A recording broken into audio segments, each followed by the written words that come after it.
Hello everyone! I'm back after quite a long bit of time with a new showcase on my Voxel project. So you'll notice a few things are different.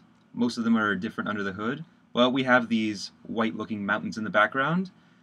We also have this zoom function here. But more importantly, we have a polar coordinate system.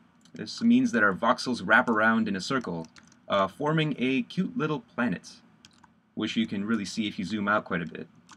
All the old functionality is still the same. We can mine blocks, just destroy them with our mouse button.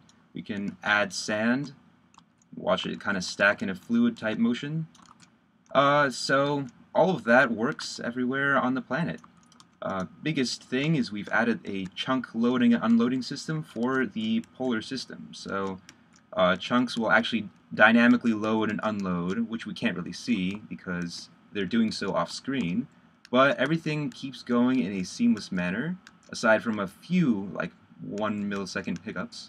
I actually dropped down the load time for the chunks from 0.7 milliseconds to 0.1, which is a little noticeable in the frame view time. So a little aside to how this works, if we zoom in very close and clip through everything, we can see that all the chunks get really small and thin, but they retain their vertical shape. So they're actually really distorted rectangles very close to the center. Now, probably in the real build, this will be blocked off by some kind of core of the planet. We'll use our imagination about that later, but on the surface, everything looks and feels quite natural. So, a little aside to this background mountain stuff here, the idea is that in the future, this will parallel what's in the foreground. So this is random right now, but eventually it'll match what's in front. So this will create a cool little parallax effect, but also if you're high up in the sky, it'll give you an idea of what's on the ground. Another thing updated is the lighting system. You can't really see it because it looks pretty much the same, but we have our normals are rotated around since we're at different positions in the planet itself. So no matter where we are, even if we're on the complete opposite side of the planet, and the normals are shifted by 180 degrees, if we are inside a cave or whatnot, the light will bounce off just like it's supposed to.